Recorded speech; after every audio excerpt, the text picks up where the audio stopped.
My wife wanted a LAT marriage, but regretted it when her sister got attracted to me.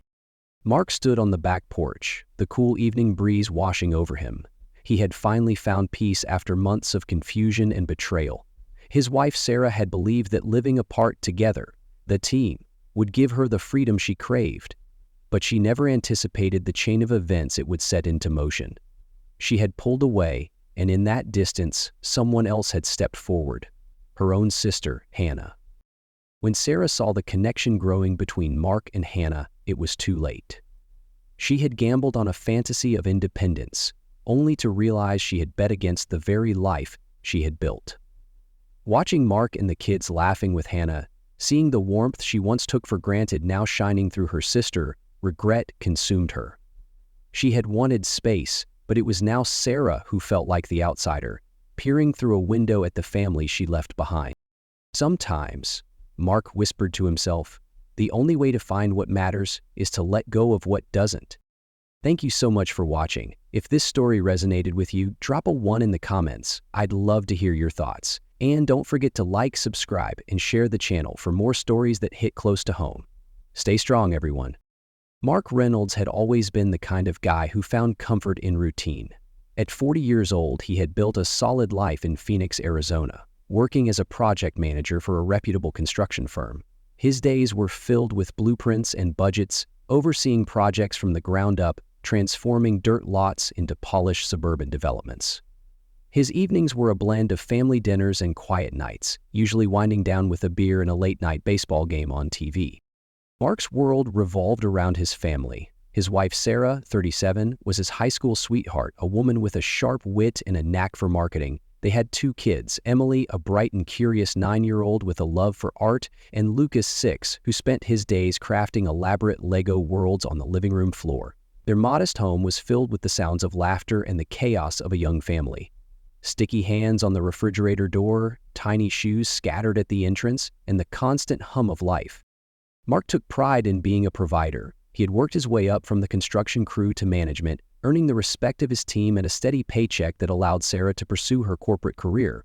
She worked as a brand manager for a tech company, a job that seemed to suit her ambitious nature. She had an eye for trends, always a step ahead in brainstorming sessions and earning praise from her bosses. Their life was far from perfect. Whose was, really, but it was stable, and stability was something Mark valued above all else. From the outside, the Reynolds family looked like a page torn from a suburban dream.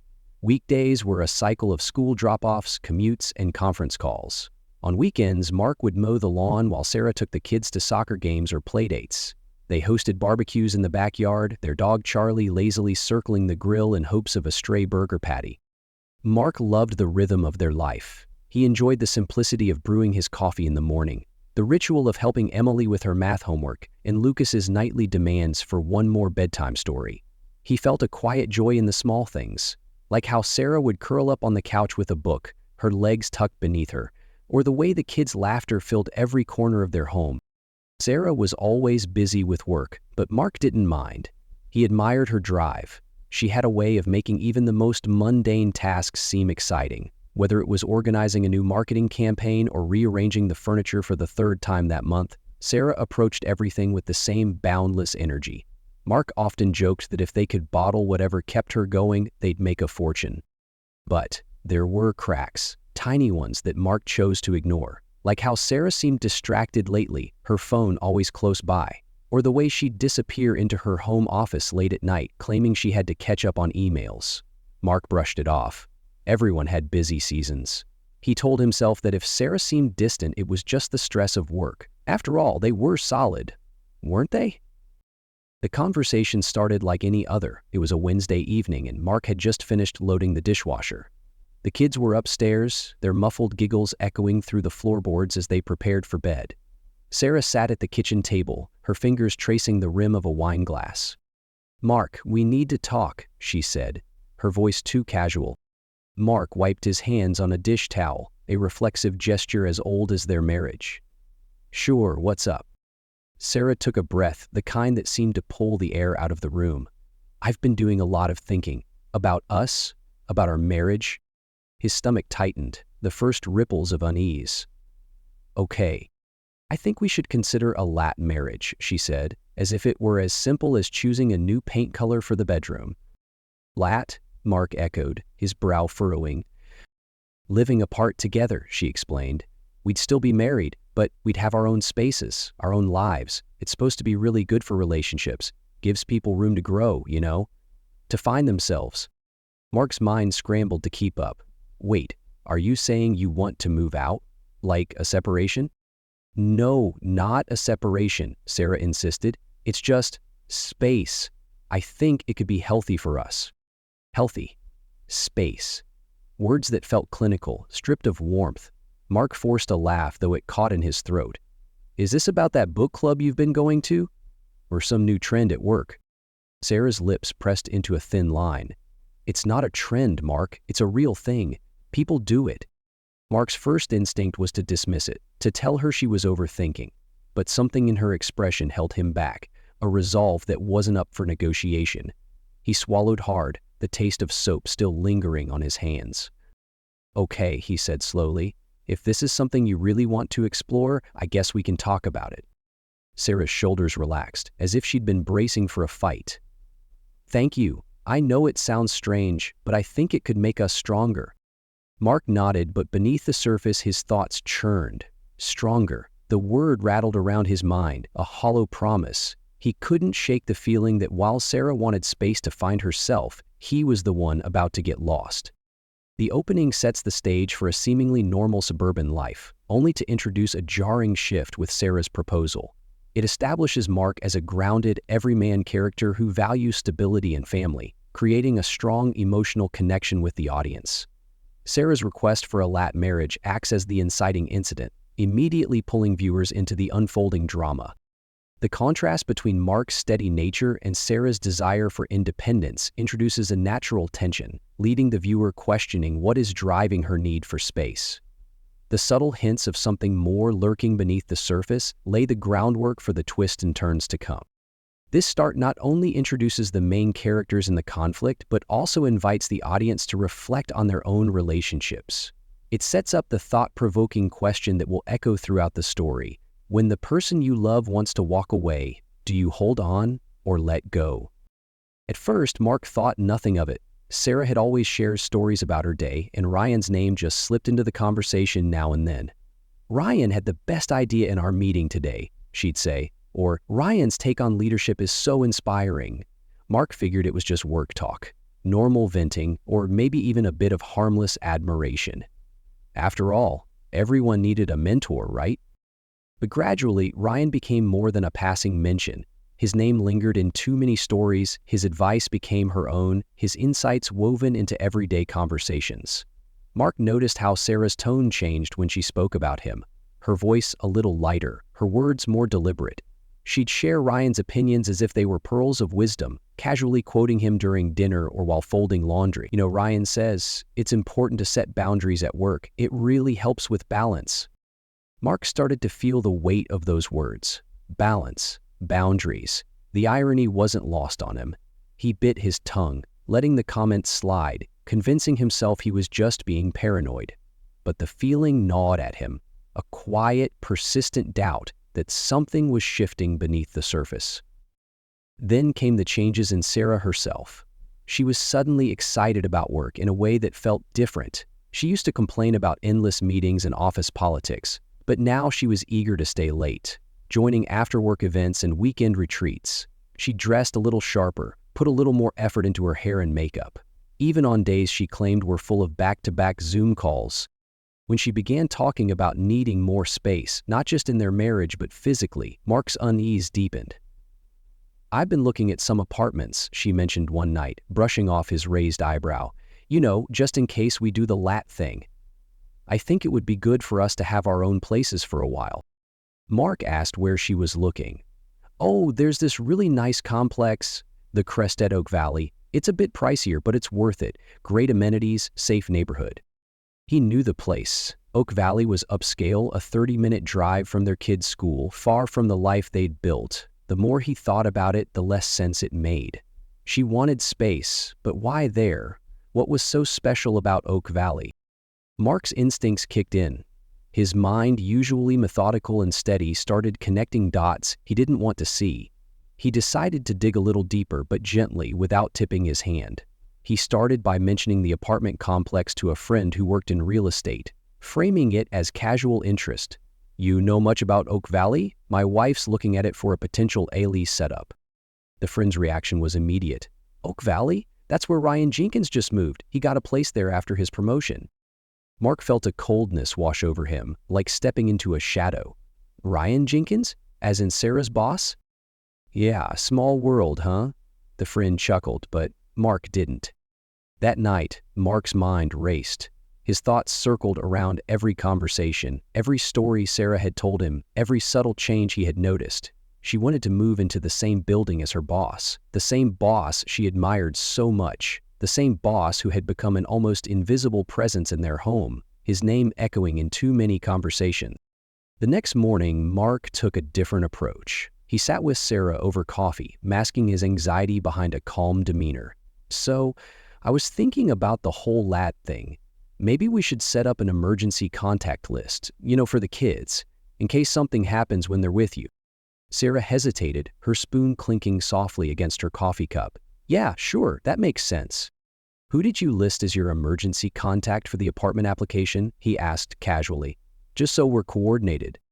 For a split second, Sarah's expression shifted. Her usual confidence faltered, replaced by something colder, calculated. "I put down Ryan. He's close by, and he's reliable." Mark's chest tightened. "Ryan, your boss?" "Yes, my boss?" Her voice sharpened, a defensive edge that cut through the room. "Is that a problem?" He forced a smile. "No, just curious." Inside, though, his thoughts screamed. Sarah had chosen Ryan over him for something as personal as an emergency contact. It wasn't just about convenience, it was about trust, about who she wanted to rely on when it mattered. Mark felt the ground beneath him shift. His marriage wasn't just on shaky ground, it was slipping, sliding into a reality he didn't want to face, and the more he pulled at the thread, the more his world unraveled. Mark needed clarity. His mind spun with possibilities, each one darker than the last. He knew confronting Sarah outright wouldn't get him the truth. She was too good at deflecting, too quick with an excuse. So he decided to set a trap, subtle but effective. A few days later, over dinner, Mark let the conversation drift naturally before he slipped in his plan. "Our anniversary is coming up," he said, swirling his fork through his pasta. "I was thinking we could get away, just us. I've been looking at trips to Maui. Beachfront hotel, the whole package." Sarah's expression was unreadable at first, a blank canvas. Then, a soft, practiced smile appeared. "That sounds amazing, Mark. I didn't think you'd plan something like that." He chuckled. "I know I haven't been the most spontaneous guy lately, but I thought maybe we could use the time together, reconnect." Her smile faltered for a fraction of a second, just enough for Mark to catch it. "Yeah, sure. Reconnecting sounds good." Mark noted the absence of real enthusiasm. It was the kind of response you'd give a coworker suggesting a team-building retreat, not your husband planning a romantic getaway. He pushed the conversation no further, letting it settle into the air like ash after a fire. The next morning, as they sat with their coffee, Mark made his next move. "I've got a quick question about the Maui trip," he said, keeping his tone light. "If for some reason you couldn't go, should I get a refund or just transfer your ticket to someone else?" Sarah's head snapped up. "What do you mean?" "Just thinking ahead," Mark said, his voice a shade too casual. "If you're too busy with work or, if this lad thing means you'd prefer not to go with me." Her face tightened, every muscle wound into a forced calm. "No, why would you even suggest that? Of course I'd go." "Good," Mark nodded, taking a sip of his coffee. "Just wanted to make sure. You never know. You might want to take someone else. Maybe Ryan could use a vacation." The color drained from her cheeks. The kitchen fell into silence, save for the soft hum of the refrigerator. Sarah opened her mouth, then closed it, her thoughts darting behind her eyes. "That's not funny." "It wasn't a joke," Mark said. "You've been spending so much time with him, I figured you two must be close." She set her mug down with a deliberate clink, a signal of an argument she wasn't ready to have. "You're being ridiculous." "Am I?" Mark leaned back, his expression calm but his voice edged with steel. "Then tell me why you listed him as your emergency contact. Why the apartment you want is in his building. Why you think living apart is somehow good for us?" Her lips parted, but no words came out. The truth sat between them, raw and undeniable. Mark saw it, the guilt, the fear, and the faintest hint of defeat. Later, when Sarah had retreated to her home office, Mark slipped away to make a call. His cousin Kate picked up on the first ring. "Hey Mark, what's up?" "I need your help," he said, his voice low. "It's about Sarah." Kate didn't need details. As a family lawyer, she had seen enough crumbling marriages to recognize the tone in his voice. "Tell me everything." Over the next hour, Mark laid out the situation. He explained the emergency contact, the apartment, the Maui trip. Kate listened, only interjecting with pointed questions. When he finished, the line remained silent for a moment. "This isn't just about an affair," Kate said finally. "It's about setting up a new life, without you." Mark swallowed hard. "Yeah, I need to know what my options are. First step is gathering evidence. We need concrete proof of what's going on. Bank statements, messages, anything that shows intent. If she's trying to take the kids or your assets, we need to be ready." "I'll get it," he said. "Whatever it takes." Kate's voice softened, a hint of family warmth beneath her professional tone. "You okay?" "No," Mark admitted. "But I will be." That night, while Sarah worked late on yet another urgent project, Mark went through their shared files. He found emails, text backups, even her recent internet searches. He started documenting everything, a digital breadcrumb trail that painted a picture he wasn't ready to see. He printed copies, filed them away, and created a secure folder for Kate. His heart ached with every new piece of evidence, each one a shard of glass he had to swallow, but the pain sharpened his focus. It cleared away the fog of disbelief and left him with a singular purpose: protecting his kids, protecting his future. Sarah might have thought she was pulling the strings, but Mark was done playing the part of the unsuspecting husband. If she wanted space, he would give it to her, just not on her terms. It was time to take control, to set his own boundaries, and to make sure that when the truth came crashing down, he would be the one still standing. Mark didn't expect the knock at his door on a quiet Saturday afternoon. He had been sitting at the kitchen table, a pile of legal documents spread out before him, his mind tangled in custody schedules and financial disclosures. When he opened the door, he found Sarah's sister, Hannah, standing on the porch with a tentative smile and a casserole dish balanced in her hands. "Hey, Mark," she said softly. "I heard things have been rough. Thought you might not be up for cooking." He blinked, the simple gesture catching him off guard. "Thanks. You didn't have to do that." Hannah shrugged, her expression kind but edged with concern. "Can I come in?" They sat at the kitchen table, the casserole between them like a peace offering. Hannah picked at the edge of the dish towel, her fingers restless. "I've been worried about you, about the kids, and honestly, about Sarah." Mark's chest tightened. "What do you mean?" Hannah hesitated, as if pulling words from a well too deep to see the bottom. "She's been saying strange things, asking questions that don't make sense. Like how long you should wait to date after a separation, if it's okay to see someone from work. She even asked me how you tell the kids you're seeing someone new." Mark's jaw clenched. "Did she mention Ryan?" Hannah's face said everything her words didn't. She didn't need to answer. The truth was already there, hanging heavy in the room. "I wasn't sure what to think," she said. "I didn't want to assume, but I'm really sorry, Mark." Mark closed his eyes, the weight of betrayal settling deeper into his bones. His own sister-in-law was sitting across from him, confirming what he had feared. But more than that, it was the look in her eyes, genuine, unguarded, that made him realize just how alone he had felt. As the afternoon stretched on, they talked, not just about Sarah and Ryan, but about everything: the kids, work, the small moments they both missed in the chaos. Mark found himself laughing at a story about Emily's art project, the sound foreign in his own home.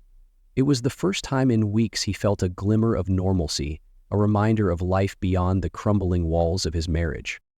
Then Hannah said something that changed everything. "I've always admired how you handle things," she said, her voice barely above a whisper. "The way you take care of everyone, the way you love your kids, I wanted you to know that." Mark met her gaze, his pulse quickening. "Hannah." "I'm sorry," she blurted out, a flush creeping up her cheeks. "That was inappropriate. I didn't mean to." "No, it's okay." Mark interrupted. "I appreciate it, more than you know." Silence settled between them, not uncomfortable but charged. Mark felt something shift, a door opening in his heart that he hadn't realized was closed. It wasn't just the comfort of having someone on his side.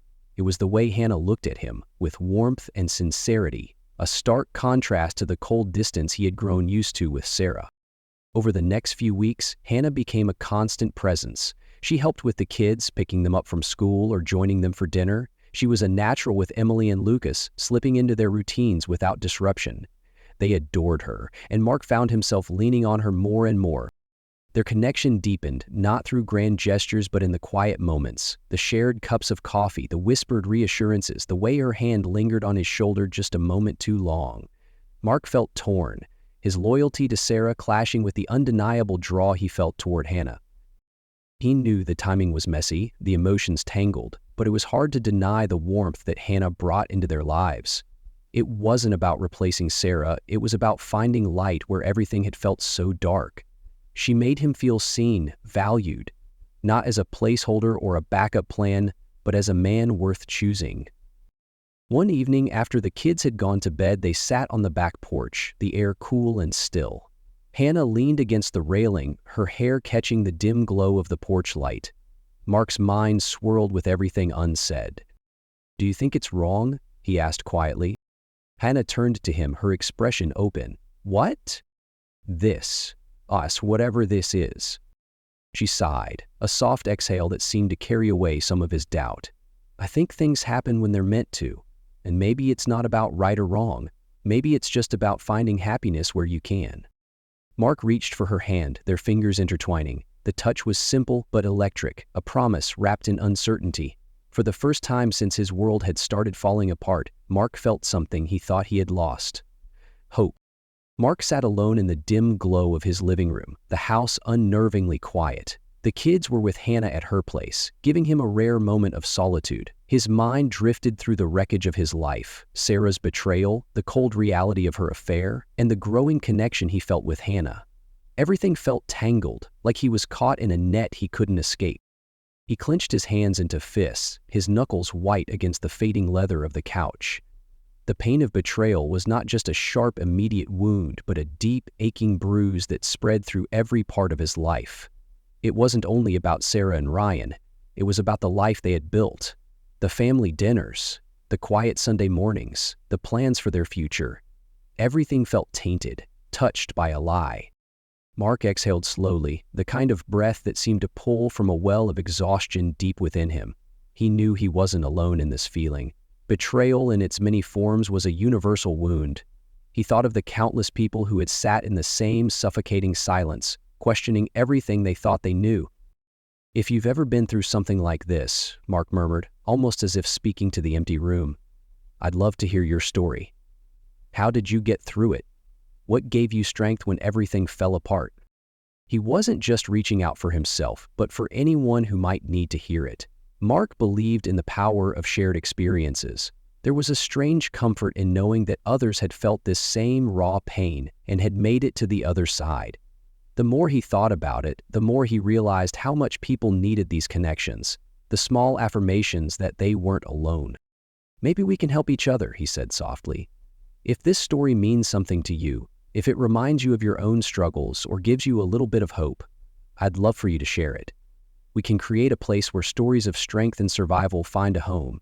And if you want to be part of that journey, stick around. I think we're just getting started." The silence that followed wasn't empty. It was full of promise, of something rebuilding beneath the surface. Mark knew his story wasn't over. And maybe, just maybe, sharing it was the first step toward healing. Not just for him, but for anyone willing to listen. A few days after their conversation, Mark met Kate at her office. Her space was clinical and efficient, filled with stacks of files and the steady hum of a desktop computer. She pushed a thin folder across the desk toward him, her expression a mix of sympathy and professional detachment. "I've been digging into the financials," Kate said, folding her hands neatly on the desk, "and I found something you need to see." Mark opened the folder, his eyes skimming over bank statements and transaction histories. At first, nothing stood out, just the regular ebb and flow of bills, groceries, and the occasional Amazon splurge. But then he saw it. A series of withdrawals, consistent and deliberate, transferring funds from their joint account into a separate account under Sarah's name. The amounts weren't large individually, but over time they accumulated into a significant sum. Mark's throat tightened when he saw withdrawals from the kids' college fund, money they had set aside carefully, month by month. "She's been funneling money for over a year," Kate explained. "It looks like she was preparing for a new life, setting up a safety net, probably for that apartment at Oak Valley, and the fact that she dipped into the kids' college fund." She trailed off, letting the weight of that betrayal sink in. Mark closed the folder, the edges of the paper cutting into his fingers. He had expected betrayal on an emotional level, but this? Taking from their children's future? It was a betrayal of their family, of the trust that went beyond marriage vows. When Mark got home that evening, he found Sarah in the kitchen, stirring a pot of soup as if nothing had changed. The normalcy of it struck him as surreal. How she could act like a mother, a wife, while her secrets simmered just beneath the surface. "We need to talk," he said, his voice steady but low. Sarah looked up, a shadow of annoyance crossing her face. "Can it wait? I'm in the middle of dinner." "No, it can't." Mark set the folder on the counter, its worn edges frayed from his grip. Sarah glanced at it, her expression shifting to something colder, more guarded. "What's this?" "Why don't you tell me?" Mark crossed his arms, bracing himself. "I'd love to hear your version." Sarah sighed, setting the spoon down with an exaggerated calm. "If this is about the LAT thing again, I thought we agreed to—" "It's about the money, Sarah." Her fingers twitched, a subtle break in her composure. "What money?"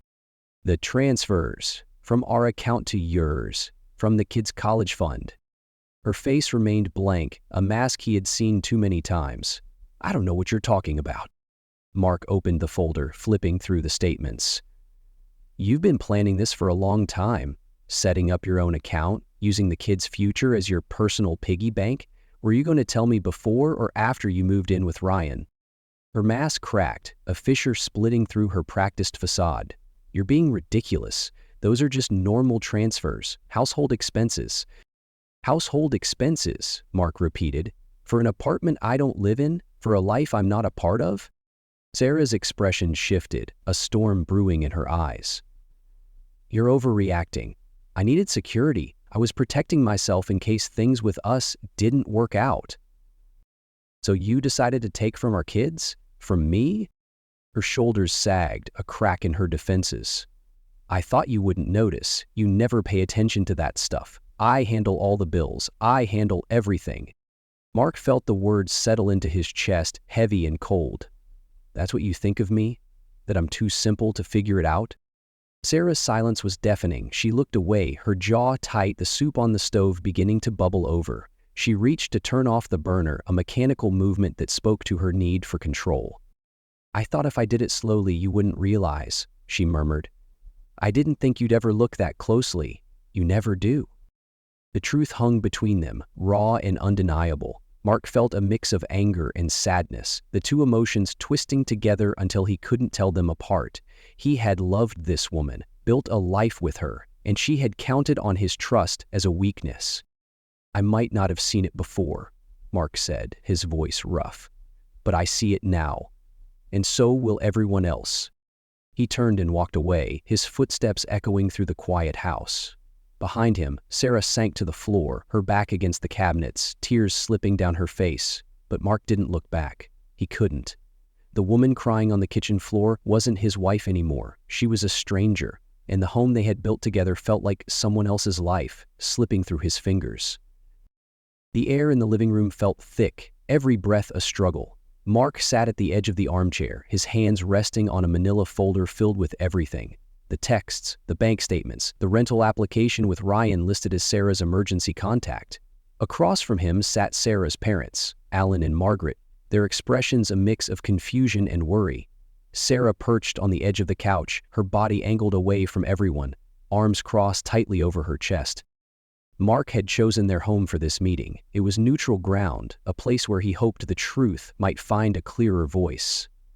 The kids were playing in the backyard, their laughter a cruel contrast to the tension inside.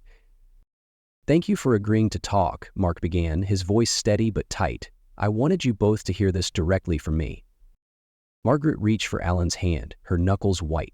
"What's going on, Mark? Sarah said you're going through a rough patch, but this feels serious." Mark nodded, unfolding the top of the folder. "It is. I need you to understand what's really been happening. It's not just a rough patch, it's betrayal." He laid out the documents, fanning them across the coffee table. Sarah flinched as each piece of evidence settled into place, as though every page was a pebble being thrown against a fragile window. "There's no easy way to say this," Mark continued. "Sarah has been taking money from our joint accounts, including the kids' college fund, to set up a separate life. She's been planning to move into the same apartment complex as her boss, Ryan, the same man she's been having an affair with." Margaret gasped, her free hand flying to her mouth. Alan's face fell, the lines of age deepening with each revelation. "Sarah," he said quietly, "is this true?" Sarah shifted, her eyes darting to the windows, the door, anywhere but at the faces surrounding her. "It's not what it looks like." Mark is blowing everything out of proportion. Mark opened a specific email, the one where Sarah had discussed transferring funds with Ryan, thinly veiled under project expenses. He passed the tablet to Alan, who read it in silence, his shoulders slumping. "Sarah, how could you?" Margaret's voice trembled, each word a shard of glass. "How could you betray your family like this?" Sarah's face hardened. "I'm not the villain here. You don't know what it's been like. Mark has been smothering me, refusing to give me space. I needed to find myself, to breathe." Mark clenched his jaw. "You needed to breathe, so you decided to live next to Ryan, to steal from our kids' future? Is that what you call finding yourself?" Her parents turned to her, the weight of their disappointment crashing down. "If things were so bad, why not talk to us?" Alan asked, his voice thin. "Why run away? Why take money meant for your children?" Tears welled in Sarah's eyes, but her expression remained defiant. "You all act like I'm the bad guy, but you don't understand. Mark has always been controlling. He never supported my growth. I needed a chance to start over." Margaret shook her head, her disappointment palpable. "Starting over is one thing, but abandoning your family is another. We raised you better than this." The room felt colder, as if a window had been left open on a winter day. Sarah's mask of victimhood began to slip, the cracks in her story widening with every question she couldn't answer. The back door creaked open, and Emily and Lucas stepped inside, their cheeks pink from the crisp air. "Mom?" Emily asked, her voice small. "Why are you crying?" Sarah quickly wiped her eyes, trying to pull herself together. "Nothing, sweetie. Mommy just had a bad day." But Emily's gaze moved to the documents on the table, the grown-up chaos spilling into her childhood. "Is this about you moving away?" Silence, the kind that swallows whole rooms. "Are you leaving us?" Lucas asked, his voice wobbling. Sarah opened her mouth, but no words came. She looked to Mark, to her parents, to the papers on the table, all the exits blocked. Mark knelt down, drawing the kids to his side. "Your mom and I are having some big conversations, but no matter what happens, you'll always be safe. You'll always be loved." The kids stared at Sarah, their eyes a mirror of the confusion and hurt Mark had been trying to shield them from. She couldn't meet their gaze. Her own children were slipping away, not because Mark had turned them against her, but because they could feel the truth. Alan stood, his posture rigid. "I think it's time for you to go, Sarah. We need to talk to Mark alone." "Damn." "No," he cut her off, his voice sharp. "I don't want to hear excuses. You need to go. Now." Sarah rose slowly, her movements mechanical. She hesitated at the door, a final glance back at the family she had dismantled. But no one spoke, no one reached out. She left, her footsteps echoing against the hollow silence. Margaret moved to the kids, wrapping them in a tight embrace. Alan sat beside Mark, his expression weary but resolute. "We'll support you," he said, "whatever you need, for you and the kids." Mark felt a swell of emotion, gratitude, and grief intertwined. He had hoped for this support, but the reality of receiving it was bittersweet. The family meeting had been meant to bring clarity, and it had, but the truth had a weight to it, a heaviness that settled over them all, reshaping what family meant. In the midst of sorting through the tangled mess of his life, Mark received a text from his friend Dave, who worked at the same tech company as Sarah and Ryan. The message was short but loaded. "Dude, you're not going to believe this. Ryan has a fiancée. They've been together for years." Mark's pulse quickened. The revelation hit like a tidal wave, crashing through the carefully constructed narrative Sarah had spun. He had assumed Ryan was single, free to flirt and entwine his life with Sarah's. But a fiancé? That changed everything.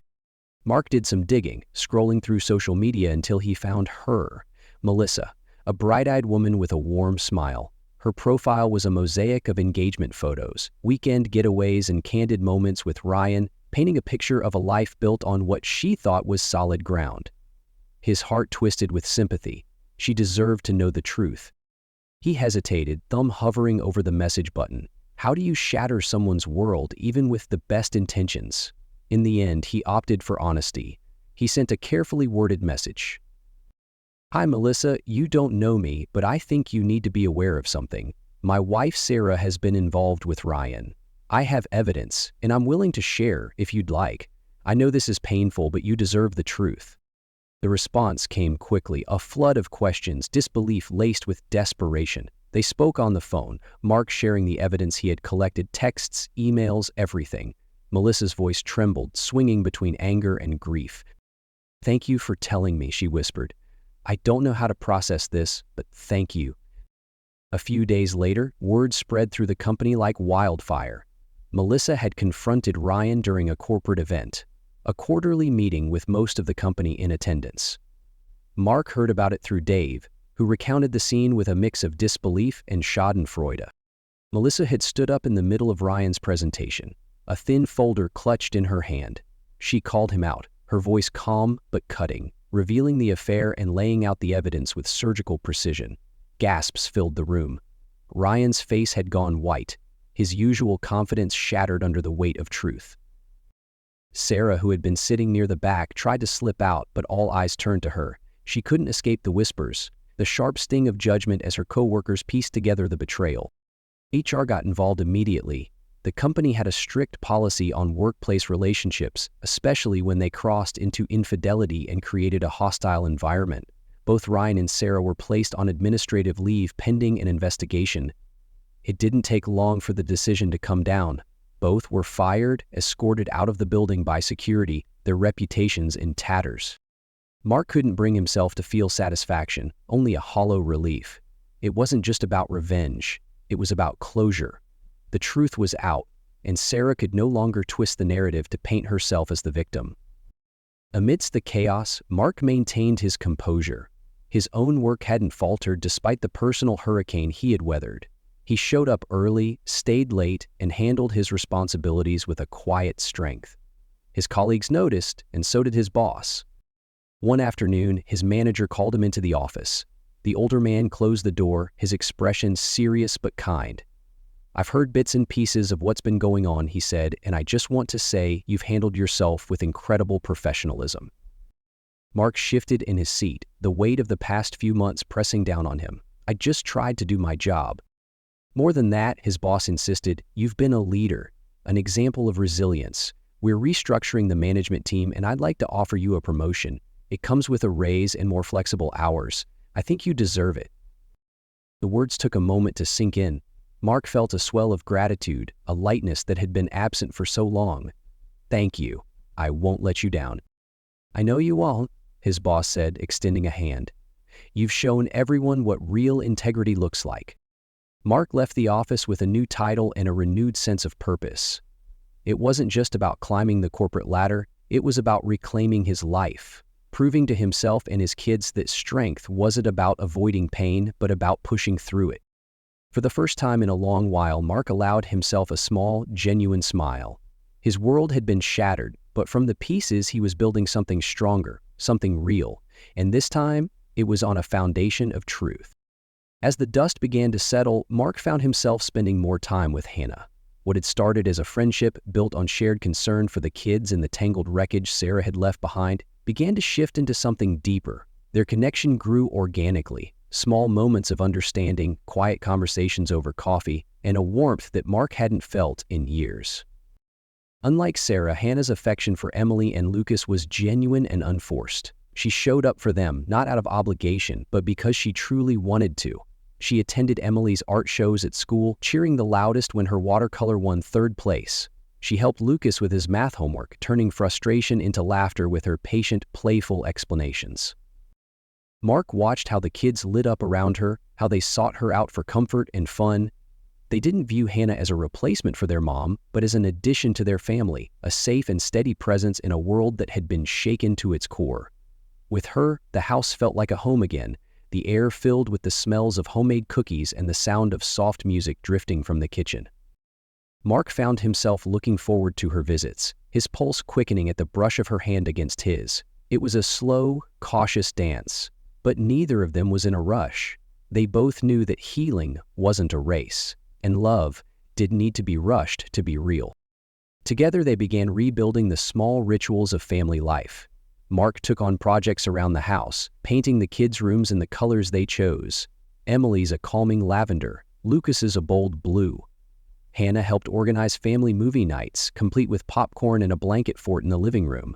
They planted flowers in the garden, bright splashes of color that mirrored the new life blooming inside their home. Mark saw how his kids responded to this new normal. Their laughter more frequent, their worries less visible. They started talking about the future again, making plans for the summer and dreaming up Halloween costumes. Mark's chest swelled with pride, knowing he had managed to steer them through the storm and into calmer waters. But while Mark and the kids were moving forward, Sarah was still lost in the wreckage of her choices. She reached out, sending sporadic texts and leaving voicemails, her voice thin and fragile, asking to see the kids. Mark kept the communications measured, never denying her the opportunity to rebuild her relationship with them, but also not forcing it. The choice was theirs. When Sarah finally sat down with Emily and Lucas, her smile was too bright, her words too rehearsed. She tried to draw them into conversations about their lives, asking about school and their friends, but her questions landed flat. The kids answered politely, but there was a distance in their tone, a formality that had never been there before. Emily clung to Hannah's side, her fingers wrapped around her arm like a lifeline. Lucas kept his responses short, his eyes darting toward the door as if counting the minutes until he could leave. Sarah's face fell, each unanswered question a reminder of how far away they had drifted. Afterward, she called Mark, her voice breaking. "They don't want me anymore. I'm still their mother. How did this happen?" Mark's response was steady, without malice. "It happened because choices have consequences, Sarah.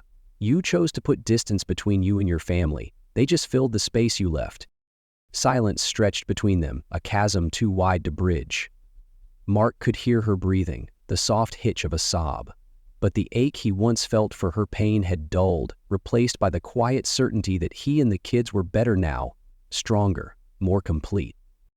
Sarah's realization came too late. She had always feared losing her family, but it was her own actions that had built the walls keeping them out. Mark had moved on, and so had the kids.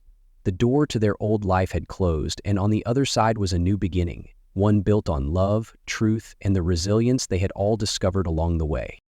Just when Mark thought the worst was behind him, Sarah made one last, desperate move. She filed a motion in court, claiming that Mark's relationship with Hannah was damaging to their children. She painted a picture of betrayal and confusion, arguing that it was inappropriate for Emily and Lucas to live with their aunt-turned-stepmother.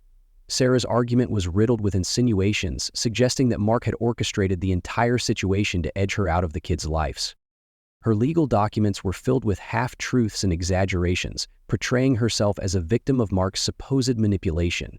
She even implied that the relationship between Mark and Hannah had begun while they were still married, hoping to leverage this accusation to gain custody of the children. Sarah's goal was clear: to regain control, not out of love for her children, but out of a need to reclaim what she believed had been taken from her.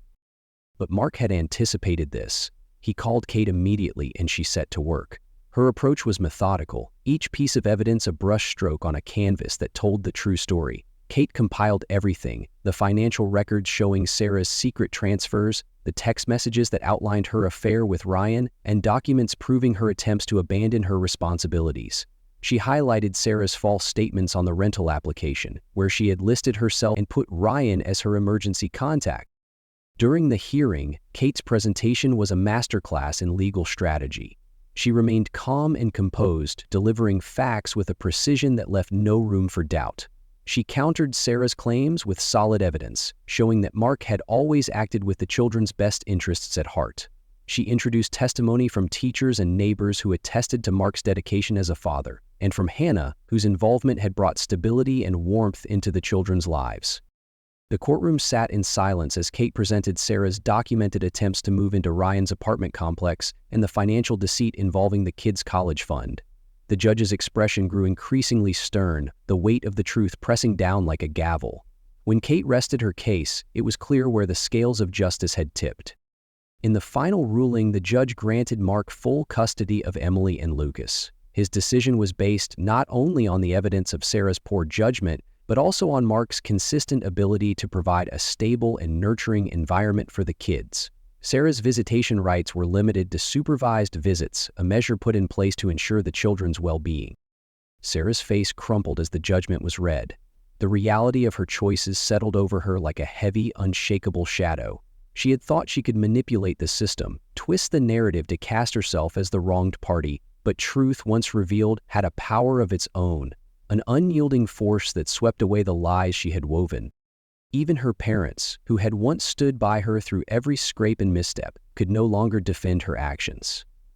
Alan and Margaret pulled Mark aside after the hearing, their faces drawn but resolute. "We're so sorry," Margaret said, her voice thick with emotion. "We never wanted it to come to this, but you've done right by those kids, Mark. You're the father they need." Alan gripped Mark's hand, a silent pact of support. "If you ever need anything, help with the kids, a break, anything, you let us know. We're here." Mark felt the swell of gratitude in his chest, a warmth that cut through the lingering chill of the courtroom. It wasn't just a legal victory, it was validation. His choices, his sacrifices, and his love for his children had been recognized, not just by the law, but by those who mattered most.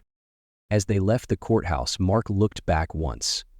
Sarah sat on a bench in the hallway, her shoulders hunched, staring into a future she had not planned for. She had lost more than just a custody battle. She had lost the trust and love of everyone around her. Mark turned away, stepping into the sunlight with Emily and Lucas on either side of him. Hannah joined them, her hand slipping into his, a simple gesture that spoke volumes. Together, they walked forward, not as a fractured family, but as a stronger, more resilient one. And for the first time, Mark felt it, true freedom, the kind that comes not from winning against someone else, but from finding peace within. Mark sat on the back porch, the evening sun casting long shadows over the yard. Emily and Lucas were chasing fireflies, their laughter a melody that wrapped around him, warm and soothing. Hannah sat beside him, her hand resting gently on his. It was a quiet moment, yet it held the weight of everything they had been through.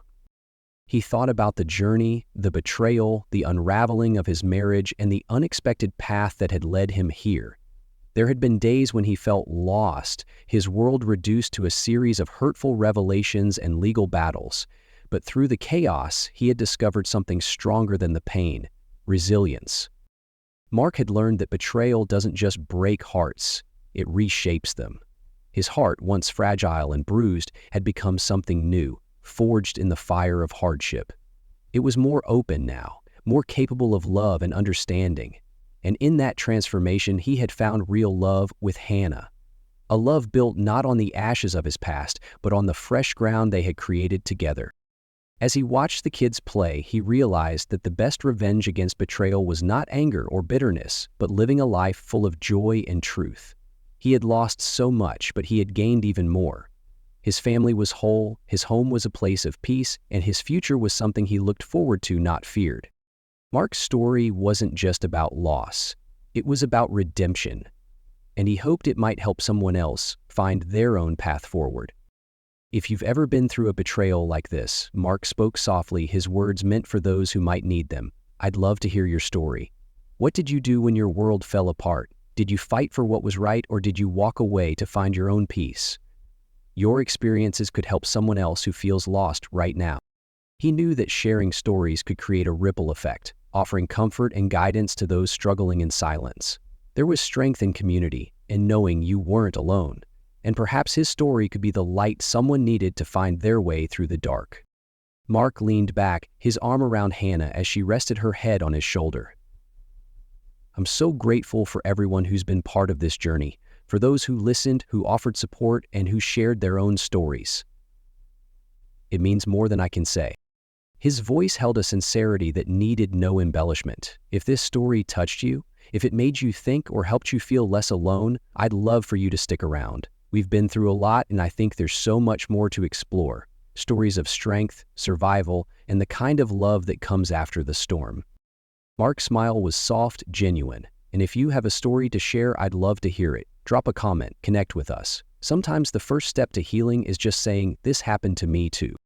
The camera captured not just his words, but the life around him. The kids running through the twilight, the warmth between him and Hannah, the quiet beauty of a family that had found its way back to love. It was more than a story. It was a testament to the power of hope and the promise that even after the deepest betrayal, life could still bloom with goodness and light.